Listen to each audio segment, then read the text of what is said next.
First question from Zerobooks. How has your theory of participatory economics been received by Marxists? What is your general opinion of Marx's critique of political economy? I'd say the reception has been mixed, and it depends somewhat on which Marxists you have in mind. Those who defend old models, which include the Soviet, Chinese, and really all the models that Marxists have implemented, or even carefully formulated, upon winning against capitalism, haven't taken too well to participatory economics. They tend not to like the participatory approach to workplace organization, which is to opt for a new division of labor called balanced job complexes. Less vehemently, they also don't much like its particular conception of equitable remuneration. And finally, they also reject its approach to allocation, called participatory planning. Marxists don't often say what they prefer instead, and they might not feel kindly toward me saying what their preferences are. At least in the practice we have to assess, they are for corporate divisions of labor, remuneration for output or power, and for allocation, either markets or central planning. So their problems with the participatory vision aren't really particularly surprising, since its preferred institutions are all fundamentally different than what virtually all Marxists who have specific views about economic vision advocate. More, I guess the fact that I consider their centrally planned and market 20th century models what I call coordinatorist is a problem as well. That is, I believe what Marxists have implemented have raised to ruling status a class that monopolizes empowering work, rather than their ushering in classlessness. As to Marx's critique of capitalism, of course it was, and in many parts it remains, brilliant. The main problems I had with it were, first, an exaggeration of the importance of economics relative to kinship, culture, and polity, which has to a degree been corrected over the years by the efforts of feminists, anti-racists, and anarchists. But second, in almost every variant I have encountered, it says class is how economic relations divide people into opposed groups with different interests, etc. And that's fine, but then it confines its attention to the impact of ownership relations. To me, confining the causes of class division to ownership relations ignores that economics can create class divisions due to its apportionment of empowering circumstances to some, who I call the coordinator class, and of disempowering circumstances to others, who I call the working class, even if there is no private ownership of means of production. I think that flaw hurts Marxism's ability to understand and especially to guide practice aimed at transcending capitalism. And I think it explodes Marxism's capacity for guiding creation of a classless economy. Second question from Zerobooks. You've written that you reject the labor theory of value, but in your book, labor would determine workers' income to purchase commodities. Would those commodities be priced based on the intensity and amount of labor it took to produce them? Why do you reject the labor theory of value? This question has a few parts. I rejected the labor theory of value ages ago because it didn't remotely correspond to what it seemed to me occurs in a capitalist economy. Profit rates don't inexorably fall, and so on and so forth. Also, incomes are a function of bargaining power overwhelmingly, where ownership also conveys profits and control. I haven't paid any attention to the labor theory of value, honestly, in a long time.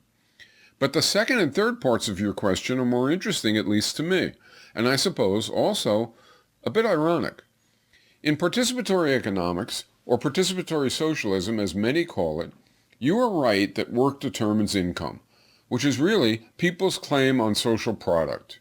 In fact, and here is, I guess, the irony, I suspect participatory economics is the only economic vision ever proposed in which that is the case. However, it is because it is what is equitable. It is what the participatory approach sees as just. It is not inevitable for economics, though it can be a choice, and it is in participatory economics.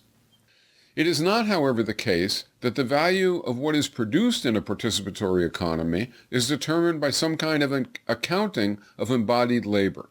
Rather, in the planning process, what consumers actually decide they want in light of what workers decide to produce, systemically determines relative values of products. It's a longer story, of course, which the new book, No Bosses, describes, but it is really nothing like capitalism regarding how things are priced, or really regarding anything else, other than that, of course, there is production, consumption, and allocation. They, of course, occur, as they do by definition, in any and all economies. It is just that all three occur in context of very different institutions, and thus they arrive at very different outcomes and effects in participatory economics as compared to either capitalism or what I call coordinator economics. Third question. You argue that workers should get income for the duration, intensity, and onerousness of the socially valued work that they do, while people who cannot work should get an average share. What relationship will workers' income have to real wealth? How will intensity and duration be measured? Have you ever read Karl Marx's critique of the Gotha program? I'm not sure I understand your question. That is, what do you have in mind with the term real wealth? In a participatory economy, everyone would receive income according to the single norm you rightly indicate. That is, they would get income for how long they work, for how hard they work, and for the onerousness of the conditions under which they work, as long as they are doing socially valued work. This occurs instead of people receiving income for what they own, or for their power to take things, or even for their output. By real wealth, perhaps you mean, what can it really get them? Well, it gets them a share of the social product, and the proportion that it entitles a worker to is proportionate to their income. That's true for everyone. So if everyone works the same duration, same intensity, with same onerousness, to take the simplest case, everyone would be entitled to an equal share of the social product on top of free collective goods, etc. On the other hand, if you work a bit longer or harder or at more onerous conditions, you get a bit more. This is assuming the work you do is socially valued. You can't strenuously dig holes in your backyard for long hours and then claim income for it. No one wants the hole, empty or refilled. It isn't socially valued. Of course, in practice, there is more to everything we are touching on, developed in the book No Bosses, for example. As to reading Marx, again, a long time ago, what you ask about, and much else as well. Once upon a time, Robin Hannell and I wrote a book titled Unorthodox Marxism, and even earlier I wrote one titled What is to be Undone. We were both quite familiar with various Marxist approaches, just not entranced with them, I guess. Question 4. In your forthcoming book, you claim that critics of capitalism have always proposed eliminating private ownership of productive assets. However, by the middle of the 20th century, the sort of private capitalism that you are critiquing seemed to have been replaced in numerous places by various forms of state capitalism. On the right and the left, most critics of capitalism believed that private entrepreneurial capitalism had been replaced by some sort of managed, centralized system run through the state. Do you believe that the USSR, for example, was state capitalist? The idea that the U.S. has ever replaced private owners with some kind of state ownership, I am not sure anyone thinks that. But yes, there have been many who have looked at the Soviet Union and have said exactly that occurred there. To me, that was always, starting a long time back, a very strange view. Putting it perhaps too briefly, here was a country in which capitalists no longer existed, but at the same time, it was a country that many socialists did not want to call socialist. So what to do? If there is only socialism and capitalism, and that was their view, and they didn't want to call the Soviet Union socialist, they had to call it capitalist. And if there were no individual capitalists owning workplaces and resources and so on, then they had to say there was a collective capitalist, and thus they called the system state capitalism. There were others who would say, well, instead of deformed capitalism, with the state taking over as owner from private individuals, the Soviet Union must be deformed socialism. They saw that it had central planning, not markets, at least in the Soviet case, and no capitalists, so they called it deformed or state socialism. And for them then, the political system was why the system was not what they sought. I saw something quite different when I looked at the same entity.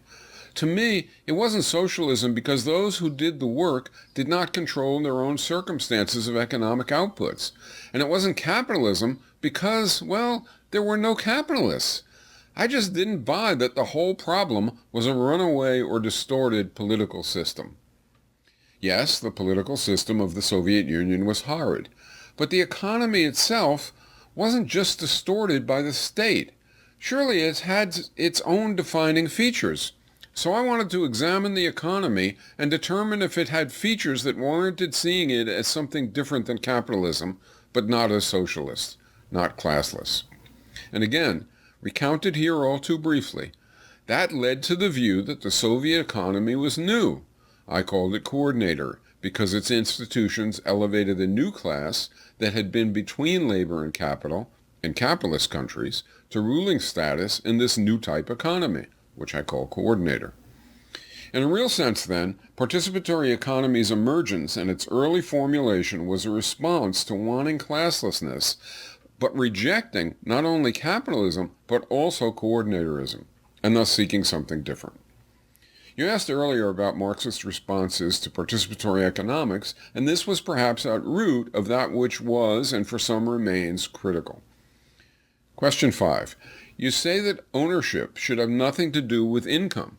However, what will stop people who can work more intensely and who do more onerous work from using their income to purchase commodities that could be put to productive use? And if they do so, will they be able to claim the product of their own labor as their own? Like all quick answers, this has to be incomplete.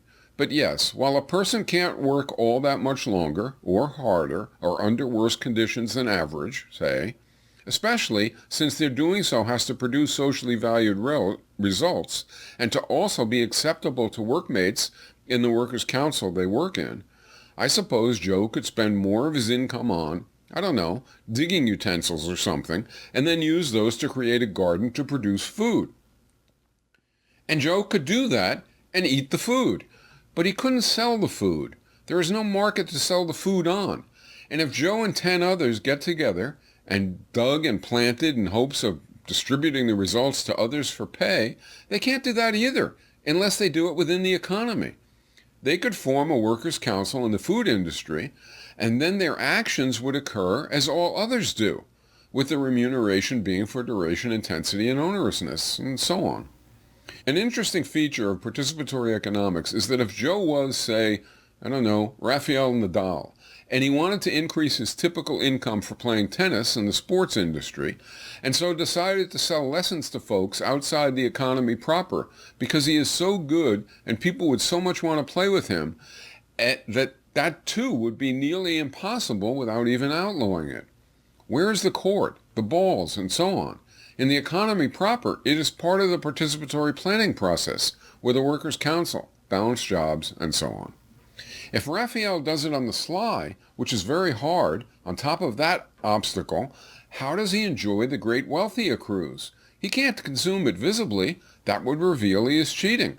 In fact, people would have to pay in kind, not cash, since the lessons wouldn't be part of the economy proper. I know this isn't fully evident from what I am saying, and honestly I think it is more of a curiosity than important to daily operations. But, well, there it is. Question 6.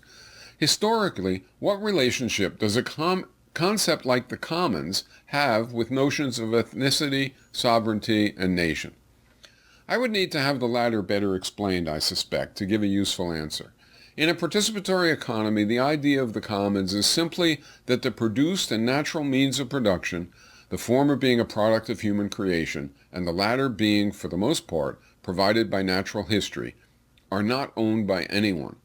So their contribution to output isn't claimed by owners, and their disposition and use isn't governed by owners. There are simply no owners of productive assets. Instead, they are part of a commons. In essence, if a workers' council wants to use various equipment, resources, etc., it says to society, we would like to use that stuff. We understand that our use of it needs to be warranted by its outputs being socially desired. So we say to the planning process, we want to produce so much using this and that from the commons, and if the planning process reveals that our doing so is socially responsible, we get to go ahead, and if not, we don't. Again, there is more to it, but that should provide at least a glimpse of the logic and rationale.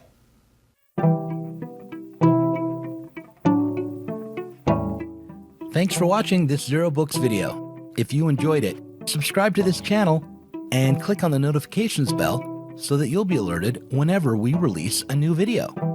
You should also consider supporting us on Patreon. Our patrons get access to our Inside Zerobooks podcast every week and can get access to the Zerobooks book club and help us to continue making online content from the left.